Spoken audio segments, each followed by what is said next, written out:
Boa noite, irmãos. Tudo bem com vocês? Tudo bem? Opa! Abra sua Bíblia aí no capítulo 26 de Mateus. Nosso texto se encontra hoje aí do verso 36 ao verso 46. Deixe aberto por enquanto. Até aqui, nós já vimos o encontro de Jesus com Maria. Não sei quantos de vocês estão acompanhando regularmente a série. Pastor Ivan pregou essa mensagem. Tivemos também aqui o encontro com um grupo de pessoas num casamento lá que o vinho acabou. Lembram dessa mensagem? Com um jovem prepotente chamado Natanael. Também tivemos uma dessas mensagens que falava do encontro de um professor de teologia que conhecia muito de Bíblia, mas que não tinha descido para o coração dele. Lembram dele? Como é o nome dele? Nicodemos. Esse mesmo, lá no capítulo 3 de João. Vimos também uma mulher que foi encontrada por Jesus. Essa mulher era vítima dos dilemas espirituais, emocionais e sociais e físicos que o pecado trouxe sobre a humanidade. Lembram dela? Capítulo 4 de João. E no domingo passado, com um jovem que foi retirado das prisões das sepulturas para o trono de glória. Um jovem que estava possesso e o Senhor o libertou. Eu tenho procurado conversar com alguns irmãos após essas mensagens e tenho, graças a Deus, ouvido bons relatos de todas essas exposições que nós tivemos, de que esses encontros com Jesus têm mexido um pouquinho com a gente. Não só no sentido aqui de avaliar, a eficácia do nosso encontro, porque toda vez que a gente escuta um encontro como esse, a gente faz esse checklist para saber se o nosso encontro realmente é um encontro verdadeiro, mas também de alguns irmãos que dizem que depois de ouvirem as mensagens saem incomodados e se posicionam diante dessa inércia missional. Eu preciso me mexer, porque eu estou vendo que Jesus, toda vez que encontra alguém, parece que o resultado final dessa pessoa é engrenar na missão com Jesus. Eu fiquei muito feliz, eu estou dando um testemunho para vocês aqui agora, do que eu ouvi do domingo passado. O maestro, sentado ali, disse que ficou muito incomodado quando nós propusemos, no final da nossa mensagem, a gente pensar em alguns lugares por aqui, que talvez nós tivéssemos gadarenos, ou que tivéssemos pessoas em condições de cemitério, estão ali dentro dos seus prédios, das suas residências, com a alma batida, e ele disse que ficou incomodado e decidiu ensaiar com o coral, para o coral voltar a cantar aqui em torno da comunidade. Eu achei isso muito joia, muito joia. Muito boa essa reação. E a palavra de Deus precisa realmente provocar isso na gente. Não são somente letras, ou é vida.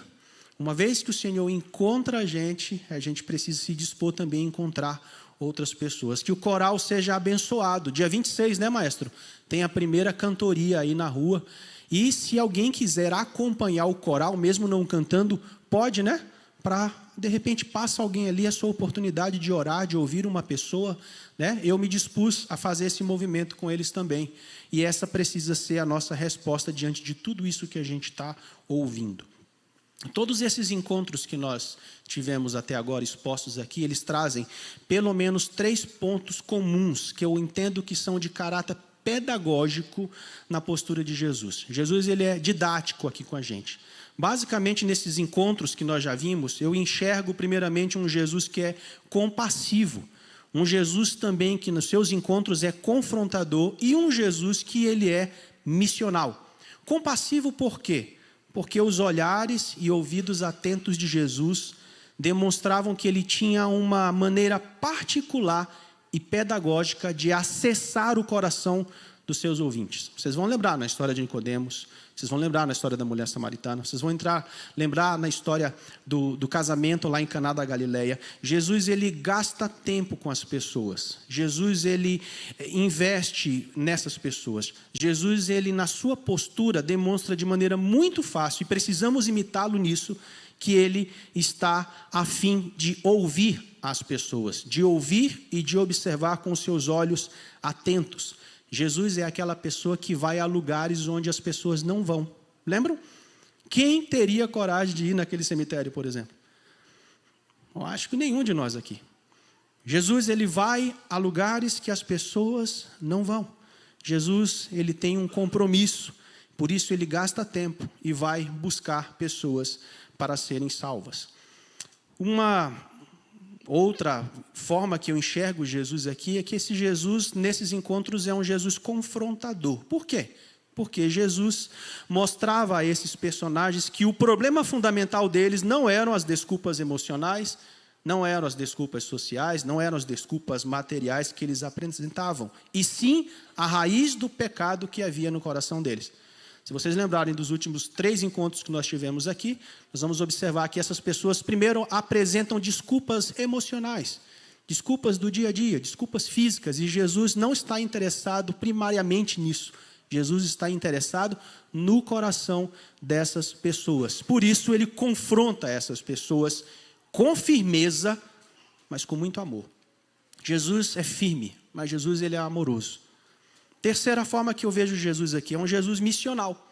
Por que um Jesus missional? Porque Jesus não só encontra essas pessoas, mas deixa claro a elas que uma vez que elas foram encontradas, agora elas precisam anunciá-lo para que outras pessoas também encontrem Jesus. Hoje o nosso texto vai tratar sobre o encontro de Jesus com o Pai, lá no Getsemane. Tá? E embora nenhum dos encontros que a gente narrou até aqui tenha a mesma relevância que esse encontro aqui tem, esse aqui é o mais importante de todos, no sentido da história da redenção. Tá? Nós vamos olhar para ele com a mesma forma pedagógica dos encontros anteriores. Ou seja, a gente vai observar nesse encontro de Jesus com o Pai no Getsemane, como o encontro dele nos inspira a imitar um Cristo que é compassivo, um Cristo que é confrontador e um Cristo que é missional. O meu objetivo é que depois da exposição de hoje, nós todos saiamos daqui com esses sinais de Jesus evidentes na nossa mente, no nosso caráter, no nosso comportamento. Para isso eu quero ler com você o texto e a gente vai pensar nisso hoje à noite. Vamos lá? Diz assim o texto: Em seguida, foi Jesus com eles a um lugar chamado Getsemane e disse aos seus discípulos: Assentai-vos aqui, enquanto eu vou ali orar. E levando consigo a Pedro e aos 2 filhos de Zebedeu, começou a entristecer-se e a angustiar-se. Então ele lhe disse: A minha alma está profundamente triste até a morte. Ficai aqui e vigiai comigo. Adiantando-se um pouco, prostrou-se sobre o seu rosto, orando e dizendo: Meu Pai, se possível, passe de mim este cálice. Todavia não seja como eu quero, e sim como tu queres. E voltando para os discípulos, achou-os dormindo. E disse a Pedro: Então, nenhuma hora pudeste vós vigiar comigo. Vigiai e orai, para que não entreis em tentação. O espírito, na verdade, está pronto, mas a carne é fraca. Tornando a retirar-se, orou de novo, dizendo: Meu Pai, se não é possível passar de mim este cálice, sem que eu o beba, faça-se a tua vontade. E voltando, achou-os outra vez dormindo, porque os seus olhos estavam pesados. Deixando-os novamente, foi orar pela 3ª vez, repetindo as mesmas palavras. Então voltou para os discípulos e lhes disse: Ainda dormis e repousais. É chegada a hora, e o Filho do Homem está sendo entregue nas mãos de pecadores. Levantai-vos, vamos, eis que o traidor se aproxima. Eu não sei quantos de vocês perceberam, mas a maneira pedagógica que Jesus usa nesse encontro aqui com o Pai passa pela forma de uma oração. Tem uma oração sendo feita aqui. E nesse contexto da oração, a gente começa a perceber essa postura de compaixão, de confronto e de missão de Jesus. Primeira postura que inspira a gente olhar para Jesus e mexe conosco no sentido de repensarmos como estamos nos portando diante da sociedade é a compaixão de Jesus. Olha o que Jesus diz no verso 38. A minha alma está profundamente triste até a morte. Ficai e vigiai aqui comigo. Me lembro que na época que o Senhor Jesus começou a mexer com a nossa história de São Paulo para cá, eu sentia dores absurdas no meu corpo, que nem se comparavam com essas dores aqui, tá? Mas eram dores com relação a tomar uma decisão que envolvia uma igreja, que envolvia uma família, que envolvia uma certa estabilidade por lá.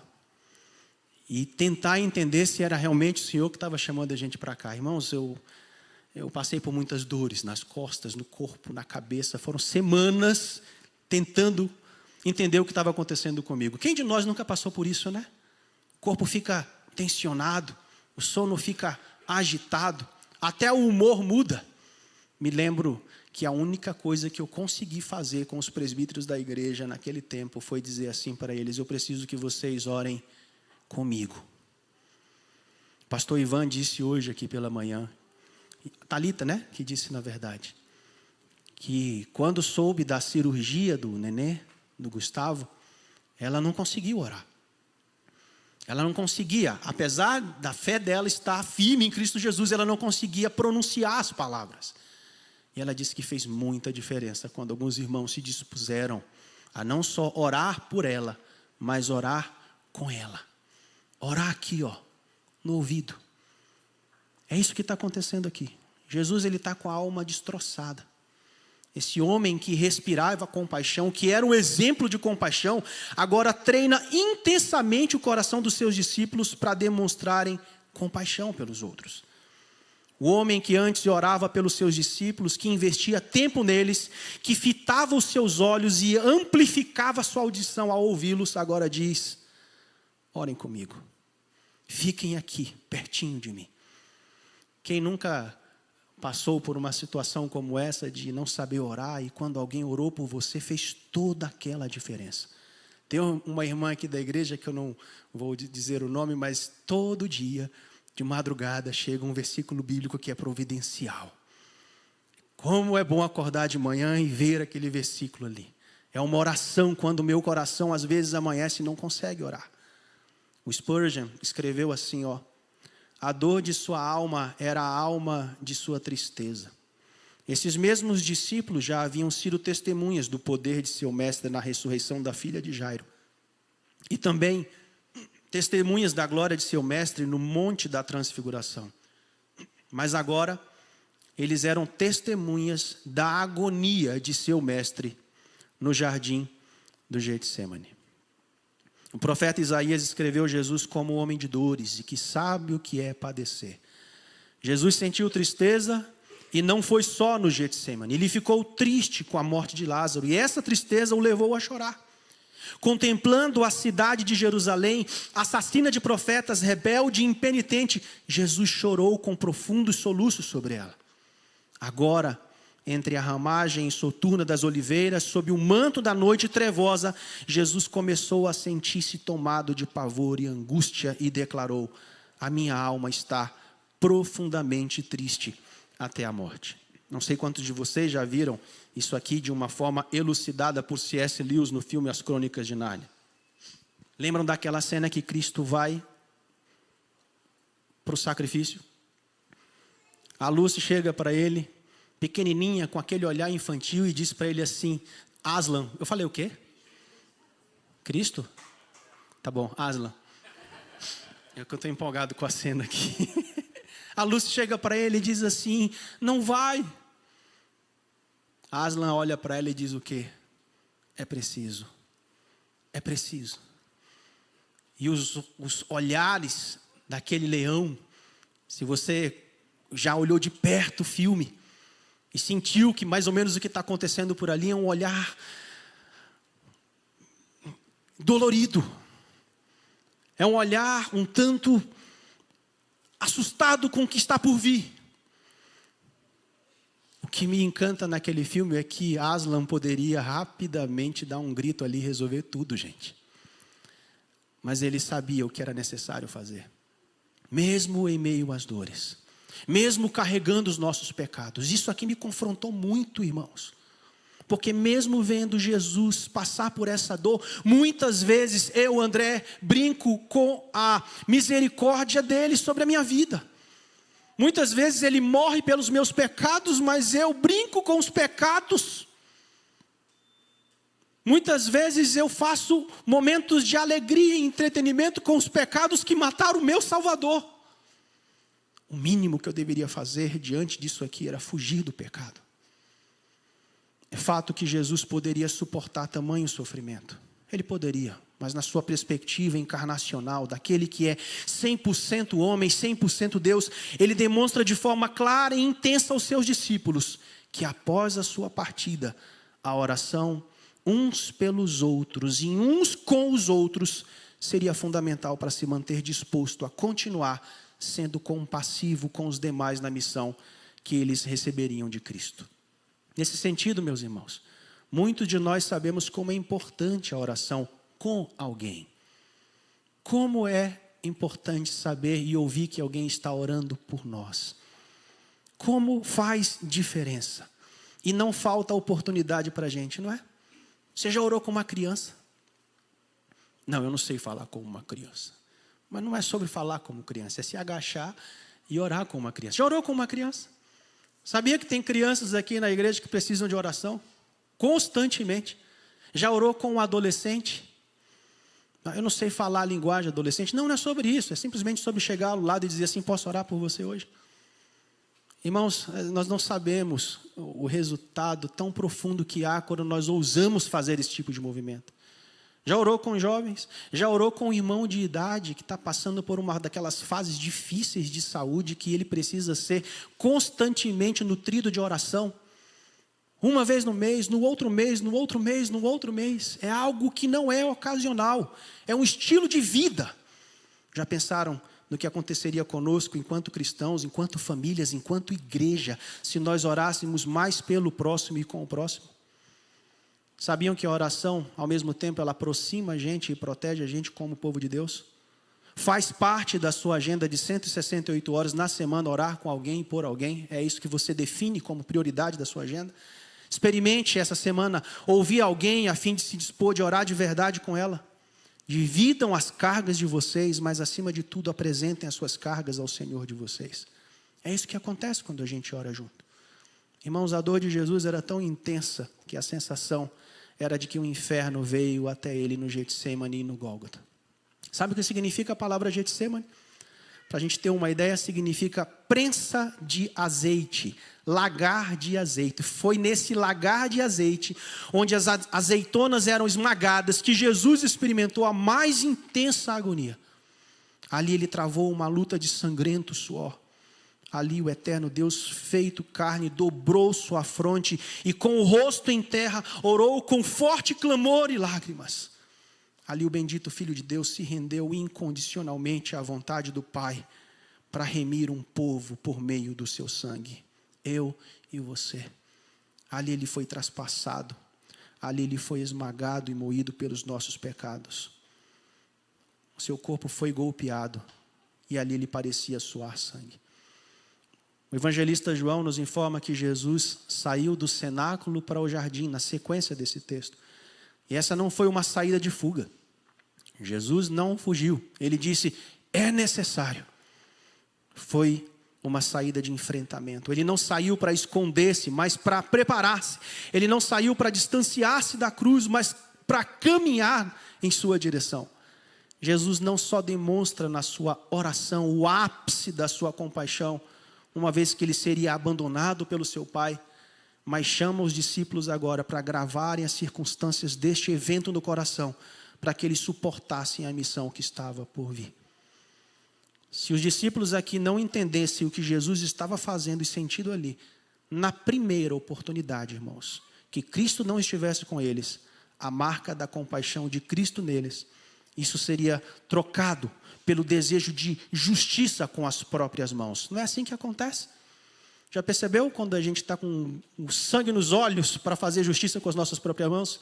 Geralmente a gente está orando pouco. Geralmente a gente está orando pouco. Jesus está dizendo, orem para que vocês suportem. Talvez isso explique aqui no texto porque Jesus volta lá 3 vezes e insiste com eles.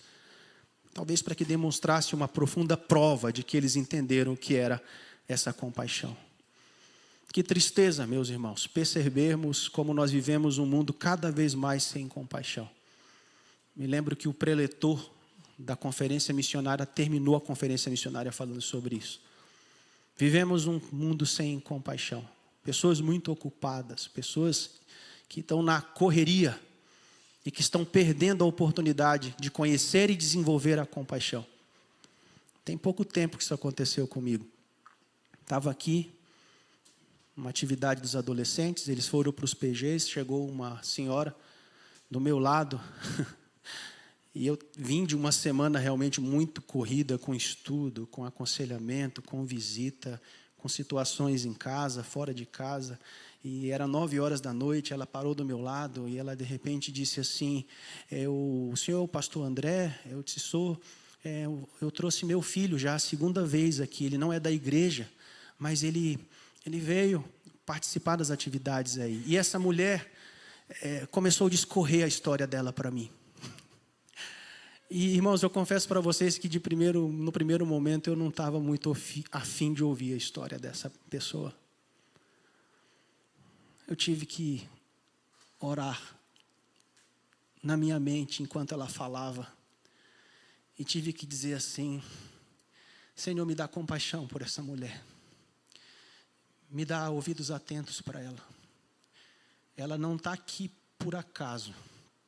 O Senhor não colocou uma mulher aqui 9 horas da noite, plantada numa sexta-feira, trazendo seu filho nessa igreja por acaso. Me dê compaixão por ela. À medida que eu fui orando isso na minha mente, irmãos, o Espírito Santo de Deus foi me dando lágrimas. Foi me dando atenção por aquela mulher.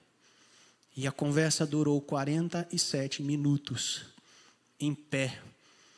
Mas eu confesso para vocês que muitas vezes a correria da nossa vida nos distrai tanto.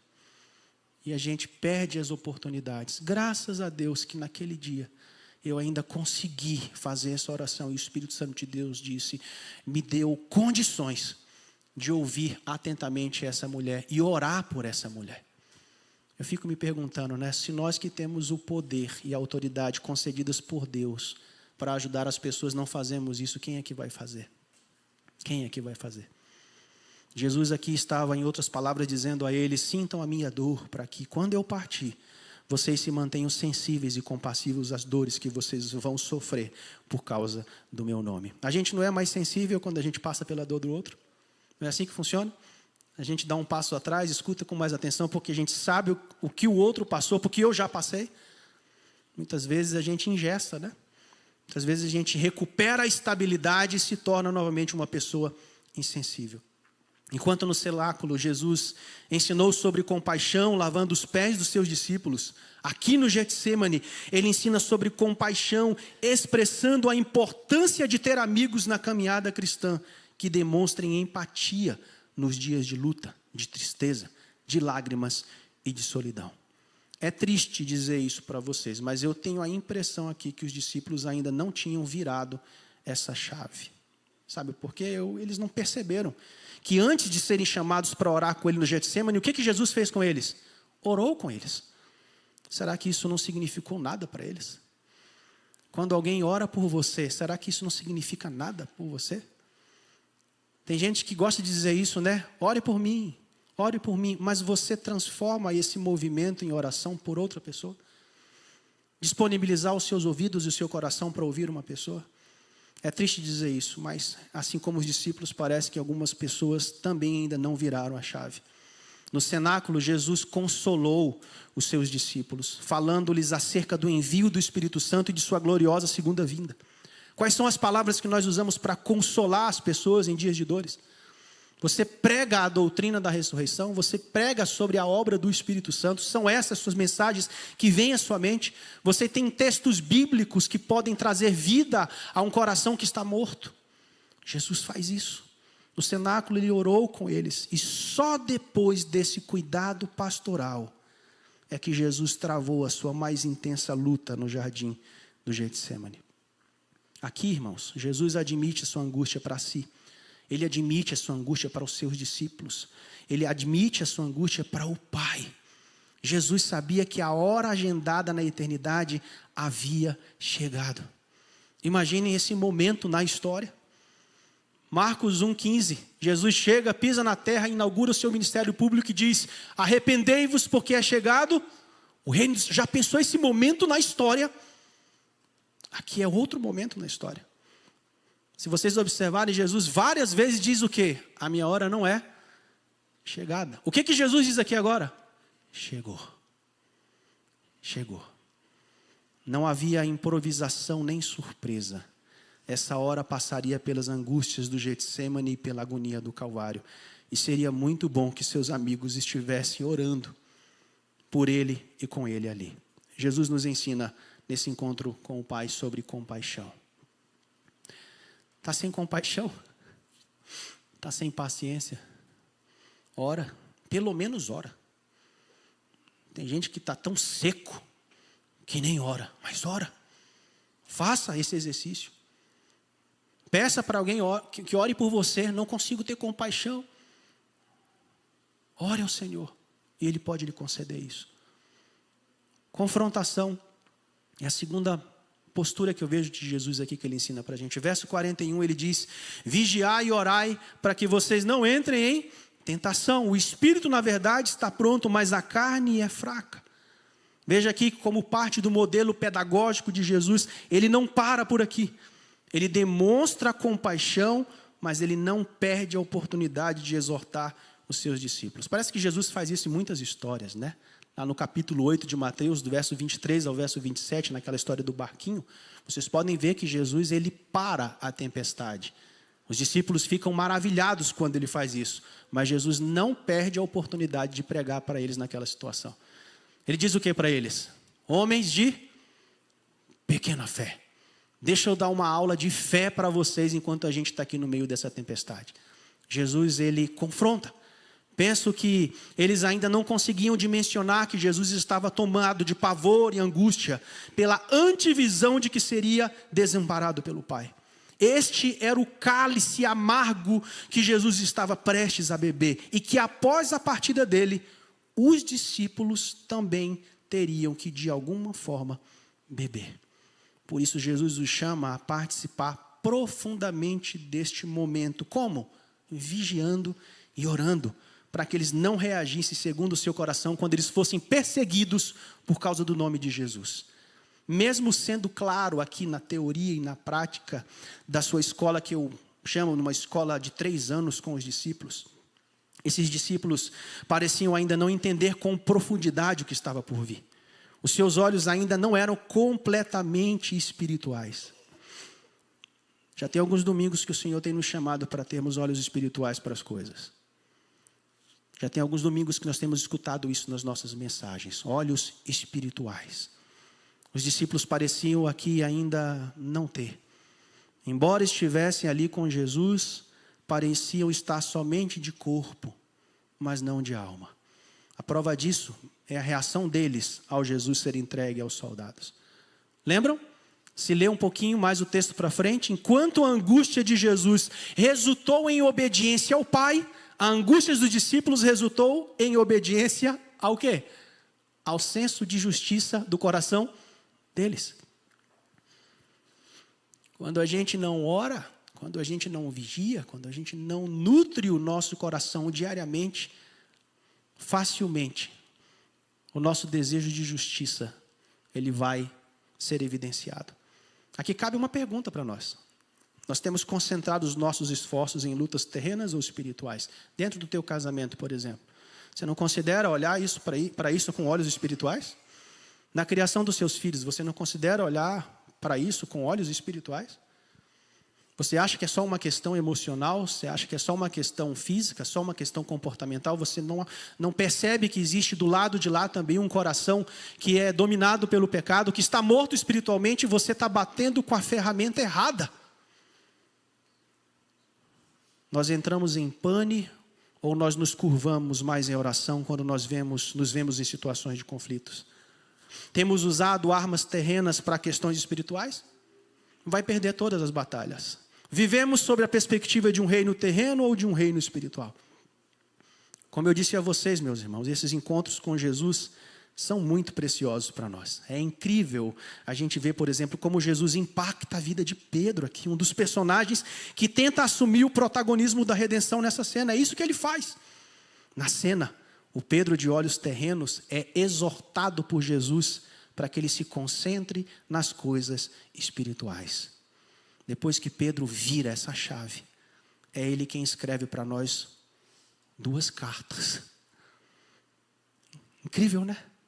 Esse homem que antes agia de forma terrena, agora está nos exortando para agirmos de forma espiritual. Olha o que ele diz no capítulo 4, de 1 Pedro, versos 7 e 8. O fim de todas as coisas está próximo. Portanto, sejam criteriosos e sóbrios. Se tem uma palavra que nós precisamos para o nosso tempo e até que Jesus volte para nos buscar, é sobriedade. E só existe um que pode nos conter diante da nossa falta de sobriedade. É o Espírito Santo de Deus. Só Ele. Desde que eu nutra o meu relacionamento com Ele. O apóstolo Pedro diz, quando começar a perder a sobriedade, dedique-se à oração. Não consigo orar, peça para alguém orar com você. Sobretudo, amem-se sinceramente uns aos outros, porque o amor perdoa muitíssimos pecados. É fato que a exortação de Jesus aqui não produziu um resultado instantâneo na vida de Pedro, mas ela foi plantada no coração dele. A gente não pode negar isso. Em tempo oportuno, o que aconteceu? Gerou frutos para a eternidade. Talvez você tenha deixado de orar ou até mesmo demonstrar Cristo sobre a vida de alguém que é muito difícil de lidar. Conhece alguém assim? Conhece? Alguém que parece ser impossível se entregar ao Senhor? Mas não desista. Não desista. Não desista.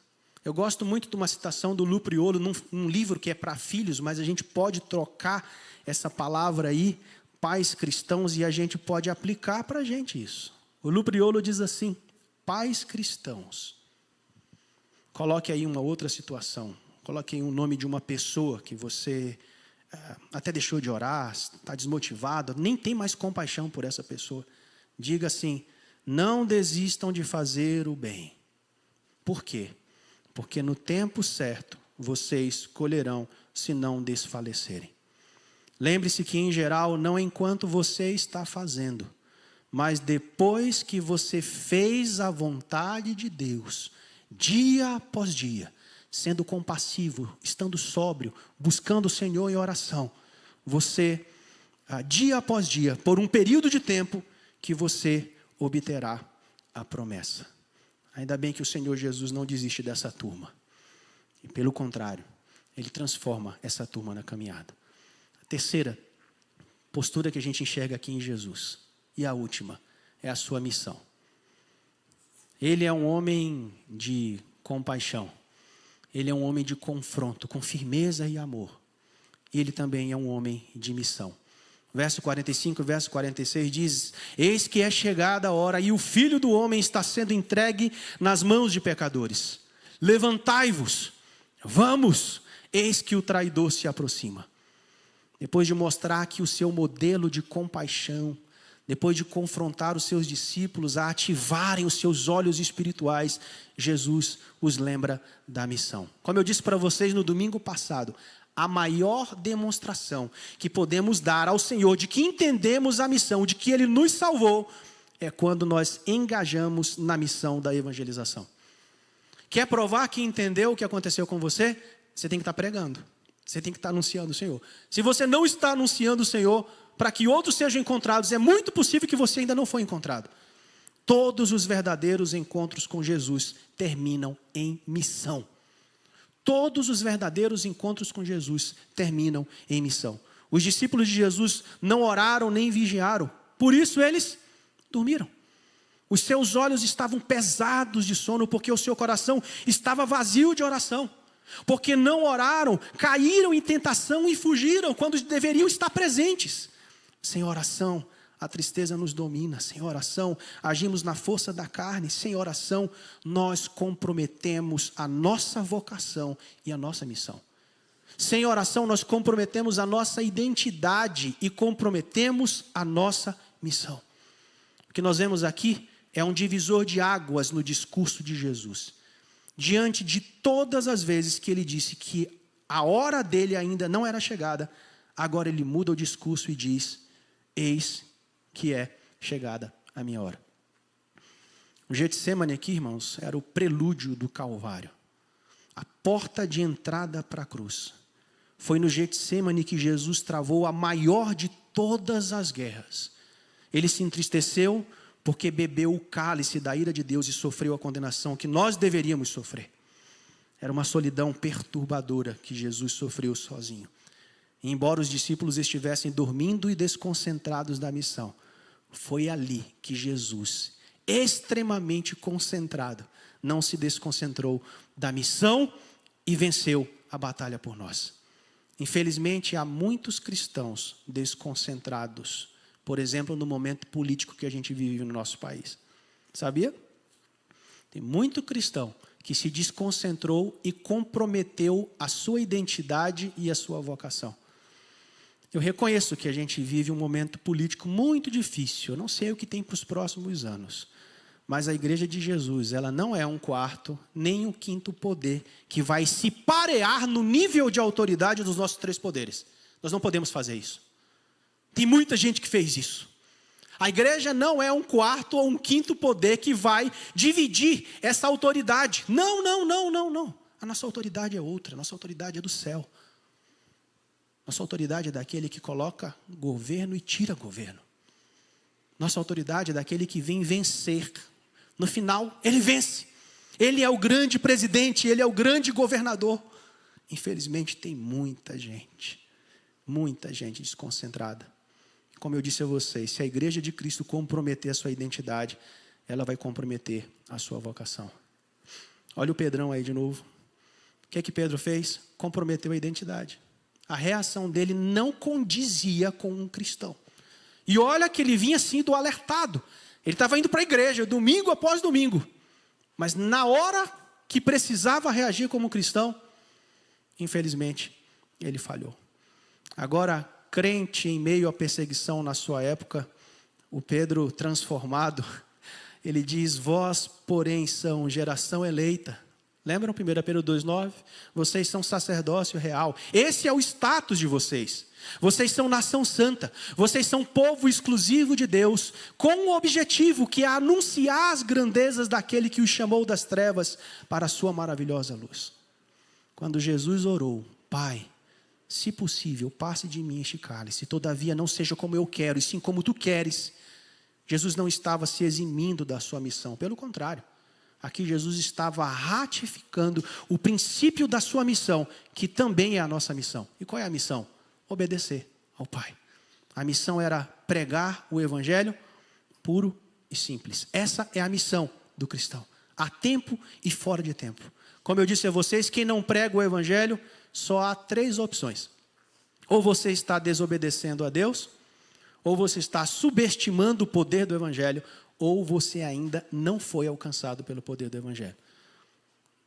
Tem pelo menos vontade de pregar o evangelho? Infelizmente, o resto desse texto nos mostra que os discípulos foram reprovados no entendimento da missão. Eles falharam aqui. O verso 51 diz que um dos que estavam com Jesus, estendendo a mão, sacou da espada e golpeando o servo do sumo sacerdote, cortou-lhe a orelha. E o verso 56 diz que os discípulos todos, deixando, fugiram.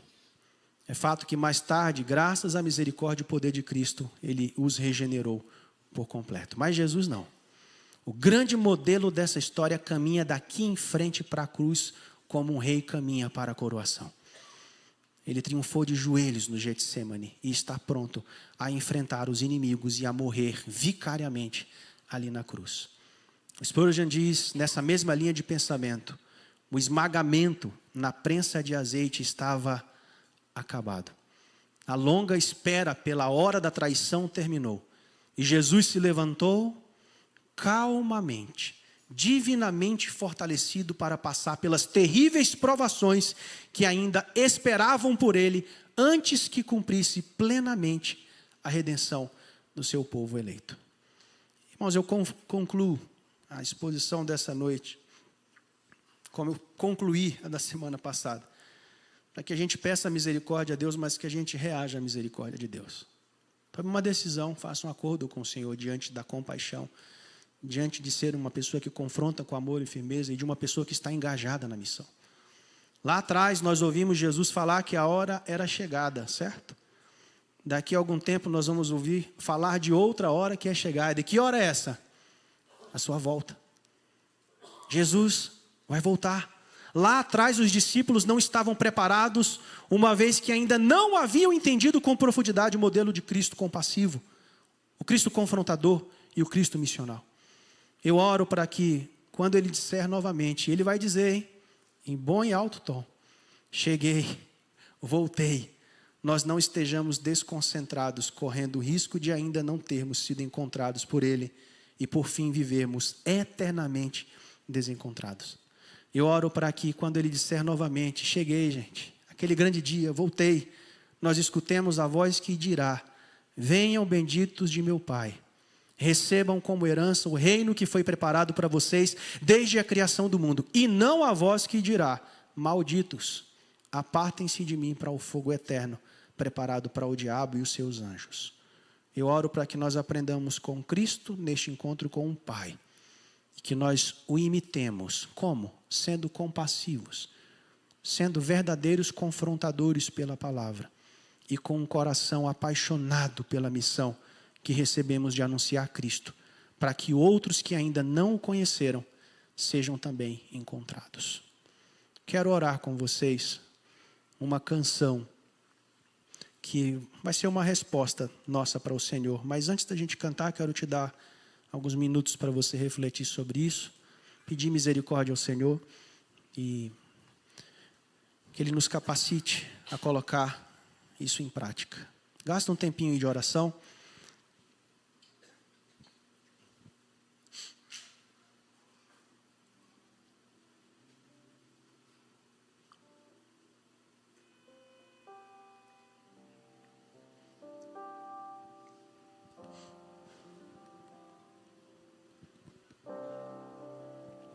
Senhor, é possível que nós estejamos desconcentrados do Senhor.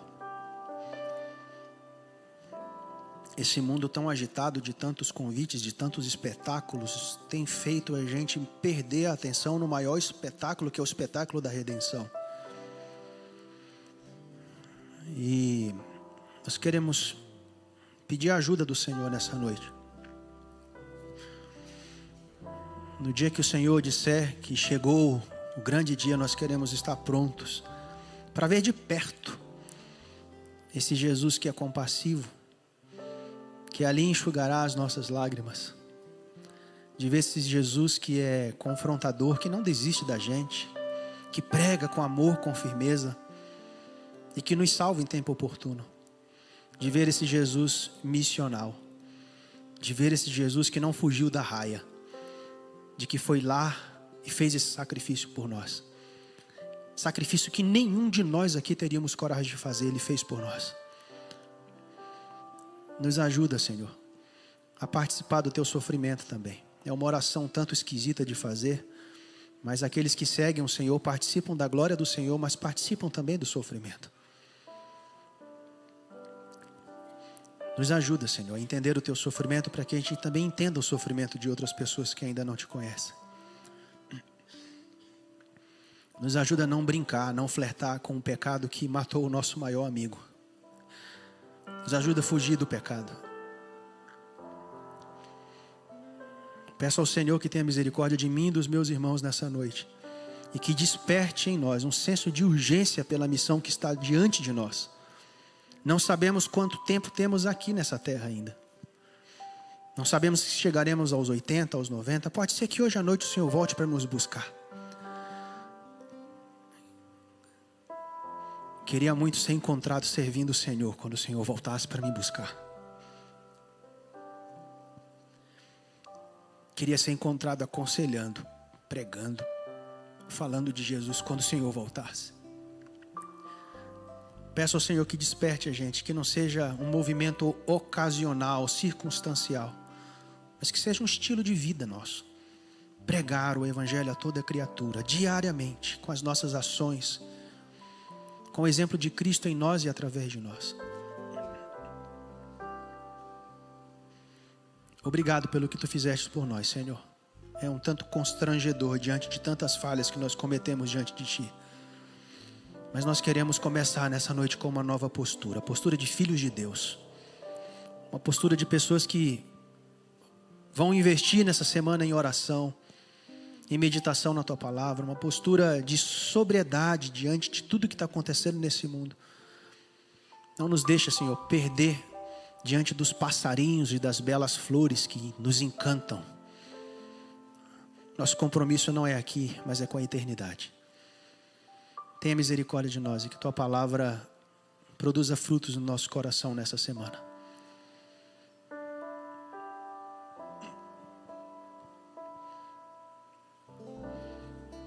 Pode se colocar em pé, por gentileza. Eu quero orar essa canção com vocês. Observe Isaías 53, coloca pra gente aí. Observe as marcas de Jesus nessa canção. E peça enquanto você canta isso, que essas marcas inspirem você a também evidenciar essas marcas nessa semana, na sua vida e na vida de alguém que ainda não foi encontrado por Jesus. Vamos cantar?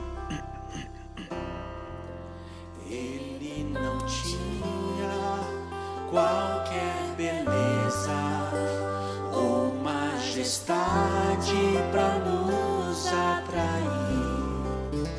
Nada havia em sua aparência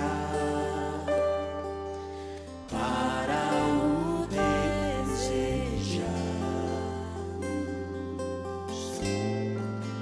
mas rejeitado dentre os homens, ainda assim carregou nossas dores. O seu castigo nos traz paz e a esperança não se esvai. A oferta pela culpa Ele ofereceu para satisfazer o Criador. Ele morreu para que a sua luz Pudesse brilhar.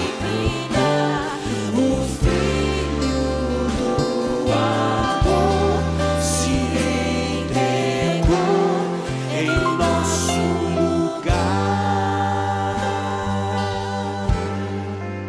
Ele não tinha qualquer beleza ou majestade para nos atrair. Ele é assim, simples, compassivo, servo sofredor. Para o desejar, mas rejeitado entre os homens, ainda assim carregou nossas dores. O seu castigo nos traz paz e a esperança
Pode deixar essa última frase aí.